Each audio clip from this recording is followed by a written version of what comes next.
সম্মানিত সভাপতি, সম্মানিত প্রধান অতিথি, চক্রধা ইউনিয়ন বিএনপি কর্তৃক আয়োজিত আজকের এই কর্মী সমাবেশের সম্মানিত সভাপতি, সম্মানিত প্রধান অতিথি, তোবাদুল স্যার, উপস্থিত আমাদের আবুল আলী সিদ্দিক কালামিয়া স্যার, ছোট ভাই আপনার আকরাম হোসেন, নেতৃবৃন্দ, কর্মীবৃন্দ, আসসালামু আলাইকুম। 5 মিনিট পরে আমি শুধু বলতে যাচ্ছি, বিতর্কিত কোনো কাজ করা যাবে না। জিয়ার সৈনিকেরা বিতর্কিত কোনো কাজ করে না। যেই কাজ করলে পরে মানুষ খারাপ বলবে, কারো দোকানে তালা দেওয়া, কারো কাছ থেকে 10 টাকা চাঁদা নেওয়া, কারোকে অশান্তি করা, কারো ঘুম 1 মিনিটের জন্য আরাম করা, এরকম কোনো কাজ যদি আমাদের দলের কোন নেতা করে, আমাদের কাছে কমপ্লেন করবেন, তাকে দল থেকে বহিষ্কার করা হবে। এটা কিন্তু নিশ্চিত আমাদের নেতা তারেক জিয়ার নির্দেশ।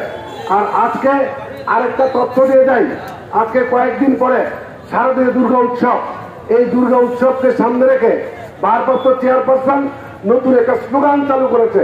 সারা জীবন কিন্তু আমরা শুনেছি ধর্ম যার যার, উৎসব সবার, কিন্তু এই কথা কিন্তু মিথ্যা। আমাদের নেতা কিন্তু এখন বলেছেন ধর্ম যার যার, নিরাপত্তা পাওয়ার অধিকার সবার। আমাদের নেতা দেখেন বক্তব্যগুলি কেমন, নিরাপত্তা সবাইকে দিতে হবে। আজকে গুপ্তি মেরে থাকা এই আওয়ামী সরকারের দোসররা এখনো কিন্তু দেশে আছে। আগামী পূজাকে বানচাল করার জন্য, আমাদের উপর দোষ চাপিয়ে দেওয়ার জন্য তারা কিন্তু গুপ্তি মেরে আছে। আমাদের সবাইকে সজাগ থাকতে হবে। আজকে এই স্টেজের মধ্যে আমাদের সকলকে একসাথে দেখতে পাচ্ছেন। আপনারা কি খুশি না? আপনারা কি বিএনপি ক্ষমতা আসুক চান না? তারেক জিয়া দেশে আসুক আপনারা চান না? যদি চান তাহলে দিয়ে একটা কাজ তো করতেই হবে। আমরা কিন্তু ঐক্যবদ্ধ হয়েছি যাতে করে এই বাংলাদেশে আমাদের দৃশ্যমান শত্রু শেখের বেটি পালায় না, শেখের বেটি পালিয়েছে। শুদ্ধ ভাষায় বলতে হয় আর কি, শেখের বেটি পালায় না, এই কথা বলেছিল কে? এখন কি করেছে? পালাইছে না, পালিয়েছে। বলতে হবে পালিয়েছে শুদ্ধ করে। তারা কিন্তু ওই দূর দেশে বসে না, কাছে কাছে বসে ষড়যন্ত্র করছে দেশের বিরুদ্ধে।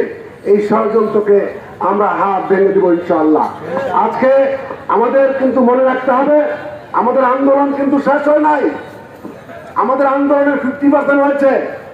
দাবি কিন্তু দুইটা, একটা হলো স্বৈরাচারের পতন, আরেকটা হচ্ছে সুষ্ঠু অবাধ নিরপেক্ষ নির্বাচন। আমাদের একটি দাবি পূরণ হয়েছে, স্বৈরাচারের পতন হয়েছে। অবাধ সুষ্ঠু নিরপেক্ষ নির্বাচনের দাবি এখনো কিন্তু আমাদের আছে। সেই অবাধ সুষ্ঠু নিরপেক্ষ নির্বাচনে আপনারা কি ক্ষমতা আসতে চান না? যদি ক্ষমতা আসতে চান, এবার কিন্তু বাংলাদেশের ইতিহাসে নজিরবিহীন একটা নির্বাচন হবে। গুন্ডা দিয়ে কোন নির্বাচন কিন্তু হবে না। এবার ভোটারের নির্বাচন হবে, আমার ভোট আমি দিব, যাকে খুশি তাকে দিব, এই নির্বাচন হবে। অতএব আমাদের সকলের সাবধান থাকতে হবে যাতে করে আমাদের সরকার, রাষ্ট্রীয় ক্ষমতা আসতে যাতে কোনো বাধা না পড়ে। আমি আমার বক্তব্য আজকে দীর্ঘায়িত করছি না। এতগুলো নেতা কর্মী একসাথে পাইলে পরে একজন নেতার কিন্তু ইচ্ছে করে অনেক কিছু বলার জন্য। সময়ের স্বল্পতার কারণে আজকে বক্তব্য বাড়ালাম না, আরেকদিন সময় করে আসবো ইনশাআল্লাহ। আপনাদের সকলের সুস্বাস্থ্য কামনা করে আমি আমার বক্তব্য এখানে শেষ করছি। আসসালামু আলাইকুম।